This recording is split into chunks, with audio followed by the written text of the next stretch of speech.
Le présent du passé, c'est la mémoire. Le présent du présent, c'est l'intuition directe. Le présent de l'avenir, eh bien, c'est l'attente. Nous savons que chaque midi, vous vous attendez à ce moment. Et croyez-moi quand je vous dis que c'est avec plaisir que nous vous retrouvons également chaque jour par ici sur le rendez-vous de midi. Mesdames et messieurs, bonjour et merci d'être encore au rendez-vous. Nous sommes lundi et par ici, les lundis, nous parlons fait de société, technologie, puis agriculture. Mais avant de développer tout ceci, on va se poser avec ce morceau.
Une belle mélodie, le titre c'est Bamanou de Stan Torrent, une reprise donc de Queen Fumi et de Ralami, en hommage bien sûr au roi du Tchink System, un rythme traditionnel béninois. Stan Torrent décédé en 2019, paix encore à l'âme de l'artiste.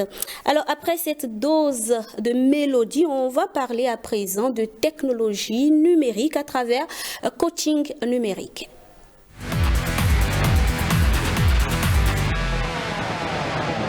La data science, vous avez déjà peut-être entendu prononcer ce groupe de mots sans en cerner véritablement le sens. Ce midi, on se propose de mieux vous édifier là-dessus. Bénédicte Lovie, bonjour. Bonjour madame. Comment vous allez? Je vais bien, vous? Ça va très bien. Vous vous préparez bien pour les fêtes là de fin d'année? Très bien. Vous attendez toujours le Père Noël ou vous avez dépassé cette période? J'ai dépassé cette période, mais j'adore Noël quand même. Mais vous espérez quand même des cadeaux parce qu'il n'y a pas d'âge pour avoir de cadeaux, n'est-ce pas? Il n'y a pas d'âge. Alors, vous êtes digitaliste et avec vous, on parle de la data science. Donc déjà, la data science, c'est quoi? Et c'est aussi, c'est qui un data scientist? OK. La data science, c'est l'étude et l'analyse de grandes quantités de données pour en extraire des informations utiles et surtout faire des prédictions pour l'avenir. Comme exemple, pour implanter par exemple un centre commercial dans une zone donnée, le propriétaire, le promoteur peut décider d'étudier le niveau de vie de la population. C'est là que la data science entre en jeu. Il faut connaître d'abord tous ceux qui habitent là. Il faut connaître c'est quoi leur habitude vestimentaire, alimentaire, c'est quoi leur job, leur boulot et tout. Donc tout ça en fait va entrer en jeu pour savoir si le centre commercial est implanté, est-ce que les gens pourront vraiment venir acheter et tout. Et quand on parle de data scientist, c'est c'est un spécialiste de la data science qui utilise les statistiques, les mathématiques et surtout les outils de l'IA comme le machine learning, le deep learning et tout pour créer des modèles de data science. En clair, c'est que quand on parle de data, on fait référence aux données. Oui. Mais data, en anglais, data en anglais, donc les données. Donc on va dire un peu la collecte des données. Oui, la science des données. La science des données. Parce que ça en compte la collecte, l'analyse, tout ça. D'accord. Alors, comment cette discipline influence-t-elle les recommandations des produits qui sont sur le marché généralement? OK. Si on prend par exemple, je vais prendre l'exemple de YouTube. Voilà. Quelqu'un qui écoute souvent de la musique, par exemple, je vais dire Queen Fourmi, par exemple, et qui écoute également de la musique de Nicanor, il y a des algorithmes de data science, de data science, qui sont en arrière-plan là et qui étudient l'habitude de tous les utilisateurs de YouTube. Donc si tu écoutes par exemple Queen Fourmi et tu écoutes aussi Nicanor et quelqu'un d'autre d'un autre côté écoute Queen Fourmi et peut-être Cécimé, YouTube va proposer à cette personne là d'écouter Nicanor par exemple. Donc, et ce sont des algorithmes en fait. Voilà, ce sont des algorithmes pour dire telle personne aime ci et ça. En fonction du nombre de fois que vous avez peut-être déjà écouté tel morceau de tel artiste. Voilà, et en comparaison avec d'autres personnes qui écoutent presque la même chose que vous, on vous fait des propositions. Est-ce que c'est pas ce qui se passe également généralement quand on fréquente une plateforme?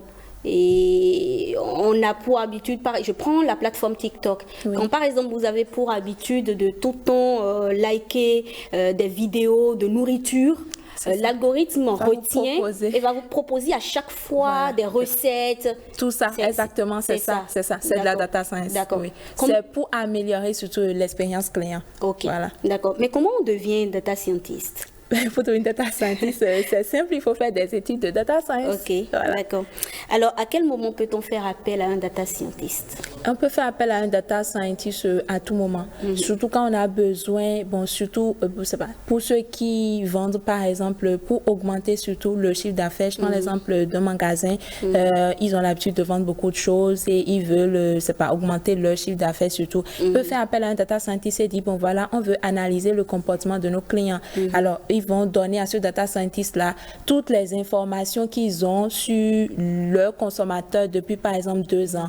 Et le data scientist sortira un modèle surtout propre à leur boutique qui leur dira par exemple dans le rayon où vous vendez tomates, macaroni et tout, vous pouvez ajouter des bouillons parce qu'on a constaté que si ces gens-là ils achètent tomates, c'est que forcément vous aurez besoin de ça. Et aussi ça permet en fait de savoir que telle personne achète par exemple à telle fréquence chaque semaine.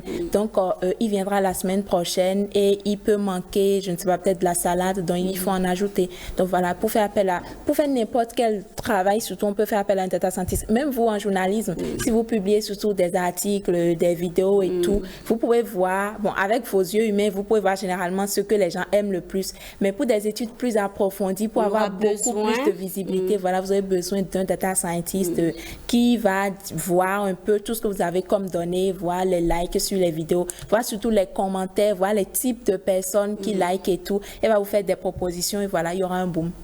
Est-ce qu'avec le développement de l'intelligence artificielle aujourd'hui, les data scientists ne risquent pas de perdre leur job? Parce que tout ce que vous venez de citer là, l'intelligence artificielle peut générer. Oui. Sans l'aide d'un data scientist. n'est-ce pas? Pas exactement. Okay. C'est peu probable en fait que ce métier-là disparaisse parce que même si l'IA fait de l'analyse de données, on aura toujours forcément besoin d'un spécialiste de la data science pour interpréter surtout ce que l'algorithme a fait ou ce que l'IA a généré. D'accord. Voilà. Alors, des exemples d'intégration des femmes au Bénin, jeunes, dans ce concept de data scientist? Oui, il y a les Women in Tech, même le Benin Business Forum qui est passé cette semaine déjà, il y avait... Ah oui, vous avez été sélectionné. Oui. Et on retient quoi? J'ai fait une présentation sur les infrastructures locales numériques. Oui. Vous avez remporté, j'espère? Oh non, pas ça. Le DSI, c'est samedi prochain. D'accord. J'espère vraiment que je vais remporter. On espère du courage. Et à part ça, Women in Tech? Oui, il y avait un club Women TNS, par exemple, où on a appris à ces femmes-là ce que ça veut dire de la data science, comment déployer des modèles et tout. Et beaucoup d'autres programmes quand même de femmes qui intègrent ces concepts-là. Voilà. D'accord. Un mot, on va dire, pour conclure? Oui, je vous remercie pour l'invitation régulière et je remercie les téléspectateurs, tous ceux qui sont devant leur écran en ce moment et qui nous écoutent. Merci beaucoup et j'appelle toutes les femmes, surtout toutes les filles qui étudient encore, qui étudient, voilà, à s'intéresser les métiers du numérique. C'est ça, du numérique, des sciences mathématiques, technologie informatique. Il faut aussi leur rappeler en même temps que quand on parle des métiers du numérique, il n'y a pas que des métiers scientifiques. Oui, c'est ça. Il n'y a pas que des métiers scientifiques. Voilà. D'accord. Mais quand on parle de data scientist, il faut forcément être scientifique. Il faut aimer les mathématiques. Forcément. Un peu. Ah, d'accord. Il y a d'autres quand même, d'autres profils comme développeurs, développeuses web, mobile, encore d'autres, mobile. Oui, quand on prend la catégorie des développeurs, il y a les développeurs front-end, genre les développeurs back-end, les développeurs d'interface. Oui, elles peuvent faire des trucs du genre, c'est hyper intéressant surtout. Quand on vous suit, on sent déjà que c'est hyper intéressant. Vous motivez, je suis sûre qu'il y a un téléspectateur ou une téléspectatrice derrière son écran là-bas qui a envie d'embrasser les métiers du numérique, un des métiers du numérique, pourquoi pas, pour ressembler à Bénédicte Lovie et venir sur la chaîne publique pour en parler. Oui. Bénédicte, c'est toujours un plaisir. Merci à vous. Merci beaucoup. Avec vous, on parlait de la data science. On vous retrouve bientôt sur d'autres thématiques, toujours en lien avec le numérique, n'est-ce pas? Oui, passez un bel après-midi avec la complicité de la régie. Je vais vous raccompagner avec ce morceau, Bamanou, de Stan Toron, reprise de Queen Fumi et de Ralami. On y va. À bientôt.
Merci beaucoup, Tim. On installe à présent Talagwe Valais Rouansou pour parler de l'agriculture rentable dans Sapous.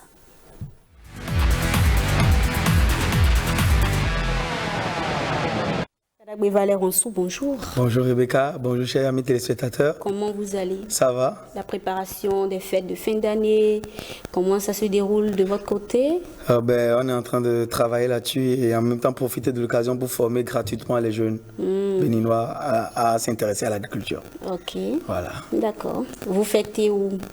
Dans vos champs? Je fête d'abord à Dakar parce que d'ici quelques je suis à Dakar pour travailler avec la jeunesse sénégalaise sur l'agriculture et vers la fin de l'année sur un autre pays. D'accord. Alors, Talagwe Valais Rouansou, comment entretenir la passiflore? Alors, le fruit de la passion, comme on passiflore, c'est un fruit qui est fortement demandé et donc qui est une liane. Une liane qui pousse forcément le long d'un tuteur. Et donc, pour l'entretenir, c'est beaucoup plus compliqué que l'entretien d'une culture standard. Pourquoi je parle ainsi? quand je prends l'exemple des poivriers, par exemple, ou bien des lianes de patates douces, l'entretien est plus fastidieux, c'est plus compliqué. Parce que à la moindre erreur, vous allez sectionner la base. Et quand vous sectionnez la base, vous avez perdu toute la plante. Et donc, avoir la majesté, avoir le comportement de l'arbre du fruit de la passion, il faut vraiment agir de façon chirurgicale. Et donc, on va commencer d'abord, dans un premier temps, si la régie le permet. Bien sûr, la régie a permis il y a longtemps. De faire là, je suis en train d'enlever les adventices. Les adventices, c'est les mauvaises herbes qui sont autour du fruit de la passion. D'accord? Je vais les enlever, ces mauvaises herbes-là, avec une sorte de faire un fauchage. Et dans le champ, j'avais dit ici qu'on a 400 pieds de fruits de la passion à l'hectare. Donc, arbre par arbre, je vais réaliser cette opération-là du matin jusqu'au soir. Et ce n'est pas une opération qu'on confie à 4 personnes, à 10 personnes. Pour un hectare, c'est 2 personnes qui entretiennent. Et donc, quand il y a un défaut quelque part, quand il y a mort quelque part, tu sais situer les responsabilités. Donc, tu as 2 personnes qui entretiennent chacun 200 pieds. Et donc là, ils sont en train de couper les branches. Ça, c'est les pâtis. C'est pour montrer aux Béninois qu'on peut faire avec les moyens de bord. Si je devrais faire le tutorage normal pour produire le fruit de la passion, d'abord, même avant l'installation, j'allais investir au moins 25 millions. Oh là là. Alors là, maintenant, je n'investis même pas 400 000 pour faire ce type de tuteur. Parce que pour faire des vrais tuteurs pour les fruits de la passion, c'est les tuteurs en grillage en inox. Imagine moi en train de quadriller 10 000 mètres carrés avec des grillages en inox. Tu t'imagines? C'est beaucoup d'argent. C'est énormément d'argent. Et donc là, je suis en train d'enlever, voilà, délicatement les mauvaises herbes avec ma machette. J'enlève. C'est pas un travail où on va amener un motoculteur ou une machine pour faire. Il faut le faire à la main. Il faut le faire à la main. Et donc là, je vais faire tout ça. Et quand je fais ça maintenant, je vais chercher les tuteurs que je vais prendre pour surrelever les lianes du sol. Parce que quand les lianes sont au contact du sol, il y aura des maladies fongiques, des maladies liées aux champignons. Et donc quand je vais finir de faire tout ça maintenant, si je suis dans un pays sahélien ou dans un pays où il fait trop chaud, je vais faire le paillage. Et ici, bon, on est au Bénin, on est à Sakété. Ça, c'est sur ma ferme à Sakété.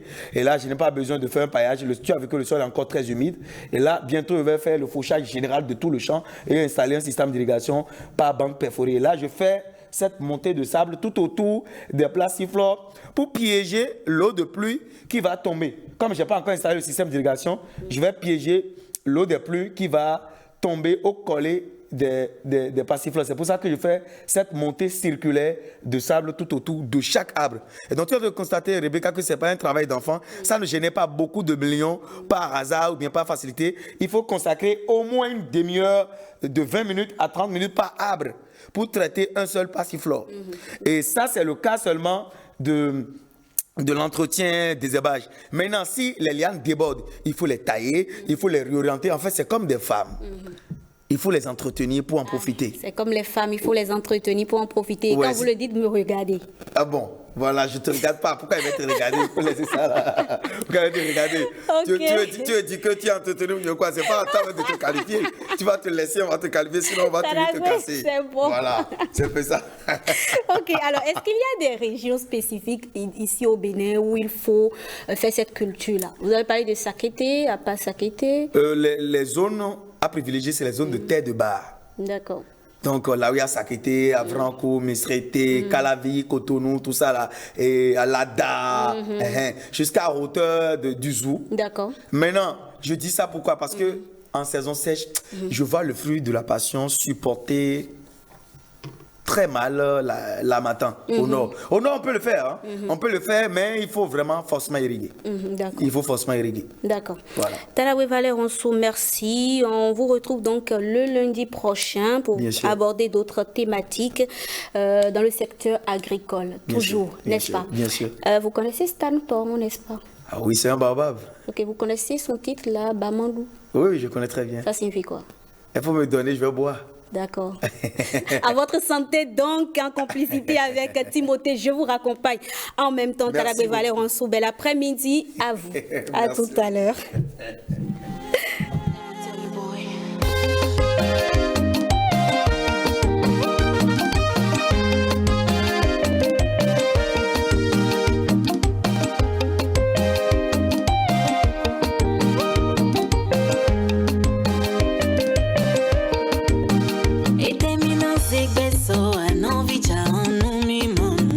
Eterminanze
Merci à vous, Timothée. Il est l'heure à présent d'installer le débat.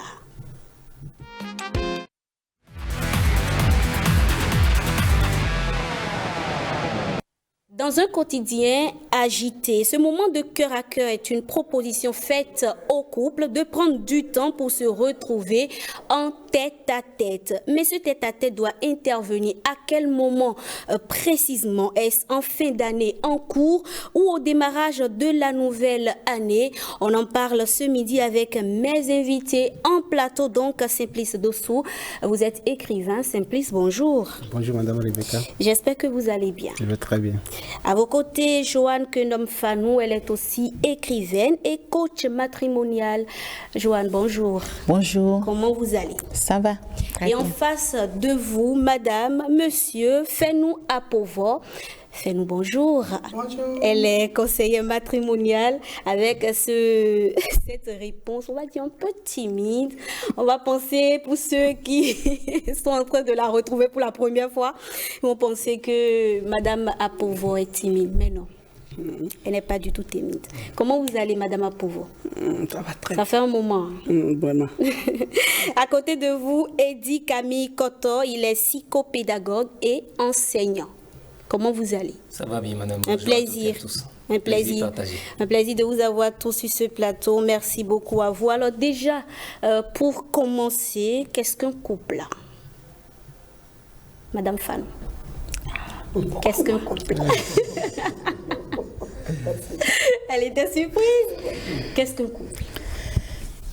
Bon, j'aime aller juste à l'essentiel. Je peux dire que le couple, c'est deux personnes qui ont décidé de se mettre ensemble pour marcher vers des objectifs bien définis, pour vivre, pour profiter de la vie. Je pense que c'est de ça qu'il s'agit, le couple. Qui Simplement. ont accepté se mettre ensemble. Voilà, D'accord. vivre ensemble, profiter de la vie, marcher vers des objectifs bien définis pour ne pas aller vers les définitions du dictionnaire avec la langue de Molière. D'accord. En thème terre à terre, comme on le dit. Alors, vous partagez cet avis, monsieur Dossou? Oui, je partage l'avis. Il suffit seulement de compléter que les deux personnes, il faut que ça soit un homme et une femme. Ah, pourquoi vous Pour que voulez ça soit un spécifier? couple, oui. D'accord. Si en réalité, bon, dans le thème dans lequel nous sommes en train de parler, Ok. et si on peut D'accord. parler dans ce sens, il faut Oui. que ça soit un homme et une femme. Oui. Bien vrai, dans le monde actuel, on assiste à des dérives de couples où on a des humains, deux hommes ensemble ou deux femmes ensemble, mais ce ne sont en réalité pas des couples en réalité. Ah, si vous le dites, Oui. c'est votre avis, n'est-ce pas? Alors, confiance, sexualité, argent, respect, quels sont réellement les piliers essentiels d'un couple? Madame Apovo, j'ai parlé de confiance, sexualité, argent, respect. Je pense que les quatre comptent pour moi. Ok. La sexualité, le respect, La confiance, l'argent surtout. Oui. Après les trois, s'il n'y a pas l'argent, s'il n'y a pas un petit moyen, un petit peu de moyens dans le couple pour survivre, je pense que ça ne pourra pas marcher. On ne peut pas vivre tout le temps d'eau et d'amour, non. Il faut quand même, oui, il faut quand même mettre un peu d'épices. Ok. Et mettre l'épice, c'est... C'est l'argent ou c'est Voilà. la sexualité? Non, c'est... C'est l'argent. L'épice... L'épice, c'est la sexualité Je ne sais pas si je dois aller plus loin.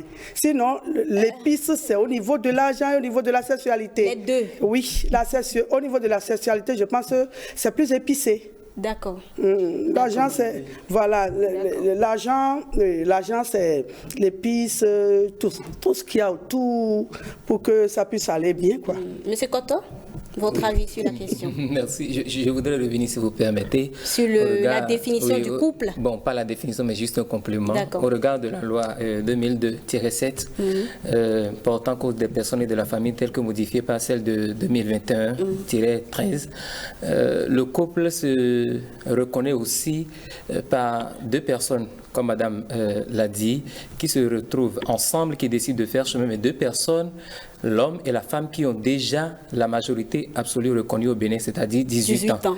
Et si ça doit se faire avant cet âge, c'est qu'il y a d'autres dispositions à prendre. Donc, 2 personnes qui ont 18 ans réglementairement, qui décident de se mettre ensemble. Et comme M. Dossou l'a notifié aussi, je pense que dans le contexte béninois aujourd'hui, et compte tenu de notre sociologie, de notre culture, un couple, c'est un homme et une femme. D'accord. Pour le moment, c'est un homme et une femme. D'accord. Pas 2 hommes, pas 2 femmes.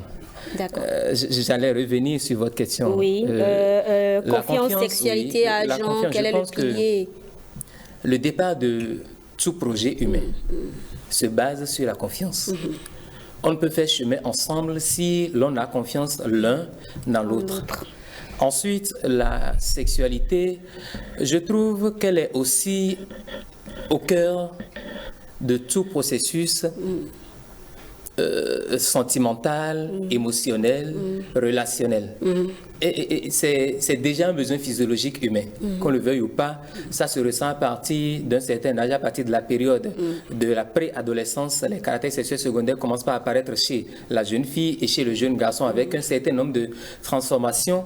Et donc, qu'on soit homme, femme, même si on se l'empêche, ça commence par naître, la sexualité commence par se manifester. Et c'est dans le couple, au cœur donc, du couple, que cela se révèle et qu'on peut la pratiquer pour ne pas se retrouver buté à des obstacles. Donc il faut attendre le moment. Au cœur du couple, je trouve qu'il est important d'en faire aussi un rythme. Oui, quotidien. Je vais dire un rite, il faut le célébrer parce que justement des couples se sont disloqués parce que ça n'allait pas. D'accord. Des couples se sont arrêtés ou ont arrêté de fonctionner parce que ça n'allait pas. Et je pense que ça ne devrait pas en principe constituer des raisons de séparation parce que tout problème a toujours une solution. Ce qui fait que parfois on décide de se séparer, c'est qu'on ne prend pas suffisamment le temps d'en parler avec son ou sa partenaire. Pour finir, le respect. On ne peut pas évoluer en couple sans le respect mutuel. Tel je demande ou j'exige de ma femme, de mon épouse de me respecter, je lui dois aussi le retour de l'ascenseur. Je demande à mon épouse de m'informer. Quand elle doit faire une sortie, je dois savoir où elle va. Moi de même, avant de sortir de la maison, je dois l'informer, lui dire l'endroit dans lequel je me rends pour raison de sécurité. Donc c'est la réciprocité qui fait que le couple est solide. Et l'argent, il faut le dire, c'est important. C'est important. Tout simplement. C'est important. D'accord, d'accord. Alors pour en revenir véritablement à la thématique du jour, c'est quoi le tête-à-tête, Madame Fanou, le tête-à-tête au sein d'un couple? Je pense que le tête-à-tête au sein d'un couple, c'est cet espace que le couple se crée. Cet espace qui lui est, comment je dirais, propre, qui lui appartient, cet espace qu'il ne partage avec personne d'autre. Et au sein de cet espace, le couple a la possibilité de se dire tout, de se confier, de se traiter. Oui, je tiens à ça, de se traiter. Parce que lorsque ça ne va pas au sein du couple, on peut faire appel à tout le monde, à toute institution ou à tout thérapeute. Je pense que c'est au cours des instants de tête-à-tête que le couple se traite réellement et parvient à mettre fin au conflit. Le tête-à-tête, c'est cet espace qui permet de régler les conflits au jour le jour et de ne pas aller à la crise. Parce que la crise apparaît lorsque plusieurs conflits n'ont pas été réglés, n'ont pas été résolus, et quand ça commence par s'accumuler, ça nous amène maintenant vers la porte de non-retour qu'est la crise. Parce que la plupart du temps, lorsque vous arrivez au niveau de la crise, très souvent, c'est difficile de trouver une solution adéquate. Mais lorsque vous savez que nous avons cette possibilité de nous retrouver de temps en temps pour parler, pour nous traiter, parce que nous sommes tous des malades, pour nous traiter, de façon bilatérale pour nous aider à avancer, pour nous aider à mieux comprendre ce qui ne va pas. Lorsque nous sommes conscients de cette possibilité que nous avons la possibilité de régler les conflits au fur et à mesure qu'elles se présentent. Parce que le couple sans conflit aussi, c'est un couple qui ne vit pas. Les conflits sont importants pour la vie du couple, mais il faut les régler au fur et à mesure qu'ils se présentent. Et c'est lorsque cela n'existe pas dans les couples que l'on commence par parler de crise. Et quand il y a crise, la plupart du temps, nous le savons, c'est beaucoup de choses autour. Et parfois, quand on n'a pas la chance, cela se termine par la séparation, ce que nous ne souhaitons pas. Voilà. Monsieur Dossou, à quel moment doit intervenir le tête-à-tête au sein du couple? Est-ce en début de relation, déjà en amitié, la fondation même de cette relation, ou c'est après la naissance de votre premier enfant? Ok, merci beaucoup. Je crois que le tête-à-tête, comme on le dit, c'est un échange entre vous deux, la personne qui est homme et l'autre aussi qui est la femme. Et lorsque vous êtes en couple et que vous ne faites pas vos tête-à-tête de façon régulière, ça veut dire que vous vous exposez à des risques. Et la question que vous avez posée, en amitié, déjà, c'est une fondation que vous devez vous donner. Dans vos relations de fiançailles, lorsque vous ne vous faites pas cette programmation personnelle sur vous-même, lorsque vous ne vous donnez pas l'exigence plutôt, j'en viens, que vous devez vous voir, vous s'asseoir pour parler, de faire un tête-à-tête, alors vous vous exposez à assez de risques. Donc ça doit se faire avant même, d'abord même avant que vous ne disiez à la femme, je t'aime, ça veut dire que vous êtes vus à deux. Oui, mais au bout de ce tête-à-tête est différent, n'est-ce pas? C'est différent. Maintenant, lorsque vous évoluez et que le chemin évolue toujours, vous devez avoir ce temps où vous devez vous parler entre vous deux pour régler les conflits, les problèmes. Et ça doit se faire avant, pendant et après. Presque à tout moment, le tête-à-tête doit se faire pour pouvoir consolider votre amour, pouvoir enrichir votre amour. Lorsque vous semez et vous n'arrosez pas, ça veut dire que vous n'aurez pas une bonne graine. Vous voyez, vous n'aurez pas un bon rendement. Et lorsque vous dépassez l'étape de l'amitié et que vous êtes au foyer, la période qui s'y est et qui est vraiment admise pour que vous puissiez faire votre tête-à-tête, je ne peux pas dire que ça soit après les fêtes, non. Il faudrait que vous voyiez avant la fête, pendant cette période, que vous échangez pour faire un bilan de l'année et aussi faire une planification de l'année qui va suivre.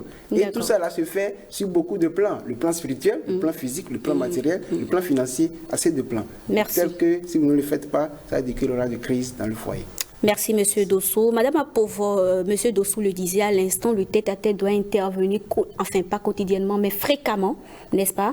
Mais au cours de ce tête-à-tête, qu'est-ce qui est dit concrètement? Je vous remercie. Chaque fois quand il est question de parler de tête-à-tête, quand j'écoute les hommes, je suis tellement épatée. Excusez-moi beaucoup, ils sont tellement... dans la théorie, ils sont bien. Beaux-parleurs, comme on le dit. Beaux-parleurs. J'écoutais M. Dossou et j'étais émerveillée, mais je me dis... Est-ce que dans la pratique... réalité, parce que les hommes n'aiment pas trop, est-ce que ce n'est pas tous les hommes? Mais sur 10, vous aurez 7 qui seront réticents pour cette histoire de tête-à-tête, puisque c'est nous les femmes qui initions ça souvent. Les hommes, je ne sais pas, ils ont un petit problème là et ils n'aiment pas cette histoire-là. Pour moi, c'est un face-à-face intime, entre griffes. Parce que je mets intime pour que cela ne soit pas une séance d'agression où on te dit c'est bien, quand on commence comme ça, ça ne pourra pas marcher. C'est pourquoi j'ai mis intime. Il faudrait que nos tête-à-tête soient intimes, un peu calmes. D'accord. Vous m'avez demandé... Qu'est-ce qui doit être dit au cours de ce tête-à-tête? Tout peut être dit, mais l'essentiel. Parce que quand on va passer tout le temps sur ce qui n'est pas urgent, sur ce qu'on n'a pas pu noter, le monsieur peut commencer par ronfler, il peut commencer par dormir, parce que lui dit, il a travaillé tout le temps, et toi tu es à ce moment-là, au lieu d'aller vite, non. Je pense qu'il faut aller à l'essentiel. Je mets quoi dans l'essentiel? Nous avons dit que s'il faut le faire avant, ou bien avant ou après avant les fêtes, en fin d'année ou après, dans la nouvelle année. Je pense qu'il ne doit pas avoir un moment pour ça. D'accord. Selon moi. Ok. Si ça ne va pas dans le couple, il faut chercher un petit temps là. Faites tout possible pour amadouer monsieur, l'amener à s'asseoir pour un tête-à-tête. Est-ce qu'on doit être obligé de l'amadouer puisque une vie de couple, ça se vit à deux, n'est-ce pas? Donc, si on l'instaure, on n'a pas besoin de l'amadouer encore pour parler des problèmes du couple. Vous savez que je ne vais pas le dos de la cuillère. Moi, je suis direct. D'accord. Nous sommes en Afrique et précisément au Bénin. Et c'est à la femme. Et les femmes béninoises, les hommes béninois savent de quoi je parle. D'accord. Il faut l'amadouer. Ok. Si tu es une épouse qui est mariée régulièrement, qui est au foyer, il faut amadouer son homme. Sinon, il ne vient pas. Il n'a pas le temps. Il est tout le temps occupé. Il faut chercher un moment précis. C'est ça, c'est pourquoi il dit. Il faut... Parfois, moi, il faudrait que c'est la nourriture là, que je prépare pour avoir la séance de tête-à-tête là. Oui, il faut qu'il... C'est un moment... Le moment là, il doit apprécier ça. Et on doit aller... Vous m'avez demandé ce qu'on doit dire. Ce qui ne va pas dans le couple. Madame Johanna dit, si on ne le dit pas régulièrement, et ça, c'est quelque chose qui reste là, et on entasse, et après, on n'arrive plus à gérer. Je pense que si, au bout de 3 mois, 4 mois, on arrive à dire, ah, ça ne va pas. Ce que tu as dit hier, quand les invités étaient là, ça n'allait pas. Ce que tu as dit, bon, ce que tu as retenu, et ça t'a touché, c'est exactement de ça il faut parler. Et il y a des manières avec lesquelles il faut en parler. Moi, j'ai souvent dit que cette tête-à-tête-là, il faut le faire avec des repas copieux. Il faut le faire, on peut sortir de la maison, aller dans les astuces de grand-mère? Non. Non? D'accord. Les astuces, c'est autre chose. Okay. Mais pour sortir, il faut sortir du cadre de la maison, aller dans un... Quand on dit tête-à-tête, c'est un moment plus ou moins... C'est quelque chose qui est un peu secret, en fait. Et c'est à deux, ça se passe. Donc, il faudrait choisir l'endroit. Il faut voir ce que la personne aime. Il faut choisir les mots qui ne vont pas le blesser. Et il faut t'attendre à ce qu'il soit peut-être désagréable ou agréable. Si toi, tu te mets dans la tête que ce que je dis qui doit passer, mais quand vous irez là-bas, tu seras déçu. D'accord. Il faut mettre dans la tête en même temps. Il faut se préparer en fait. Psychologiquement à tout ce qui va venir, mais quand même, il faut s'extérioriser, dire à son partenaire ce qui ne va pas. D'accord. Alors, Monsieur Koto, quand on a fait tout ça, on a discuté avec son conjoint ou sa conjointe, on a instauré ce tête-à-tête. Comment est-ce qu'on fait quand le conjoint n'est pas accessible à ce tête-à-tête? Qu'est-ce qu'il faut faire? Qui doit intervenir en ce moment précis? Merci. Je pense que Sénèque dira que la force d'une société, c'est sa capacité à respecter ce qu'elle-même a décidé de faire. Ça veut dire qu'avant de se mettre ensemble, nous avons Madame Joanne l'a dit, voilà, Fanou l'a dit à l'entame de son propos, une vie de couple, ça se prépare. On se définit des objectifs qu'on essaye ou qu'on fait l'effort d'atteindre. Donc chacun sait déjà quel est le rôle qui lui revient en tant que membre du couple ou du foyer. Et donc, en principe, lorsqu'on décide de faire un bilan, chacun sait quel était son cahier de charge et peut faire le bilan au cours de l'année et comment est-ce qu'il a pu accomplir ou non son ou ses devoirs. Dans nos ministères, dans nos entreprises, on parle de plan de travail annuel. Et ça veut dire que PTA, voilà, vous définissez la conduite à tenir tout au long de l'année. Et ça peut être sur le plan moral, le plan sentimental, le plan spirituel, le plan financier, le plan matériel des réalisations, le plan professionnel, relationnel et même physique. Donc ce bilan doit être fait. Et en principe, c'est vrai qu'il n'y a pas un moment indiqué, mais je pense que lorsqu'on arrive en fin d'année, il faut pouvoir faire le bilan avant d'entrer dans la nouvelle année. Mais pour une raison ou une autre, ça peut ne pas se faire. Peut-être que monsieur est en voyage et donc il faut attendre son retour. Peut-être que madame aussi est en voyage. Est en voyage, bien évidemment. Non, nous ne manquons pas de valoriser nos femmes. D'accord. Peut-être que madame est allée à une mission et il faut attendre qu'elle revienne aussi. Donc, le moment indiqué c'est en principe la fin de l'année pour se relancer pour la nouvelle année. En réalité, il ne faut pas être focus juste sur les fêtes de fin d'année, mais il faut surtout être focus sur le bilan qu'on doit faire.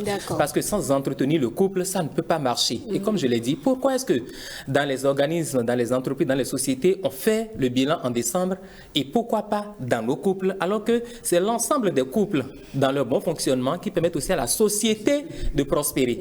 Donc je pense que c'est fondamental. Et en principe, ce bilan devrait même être fait à mi-parcours. Il y a une évaluation à mi-parcours qui se fait dans les différents projets.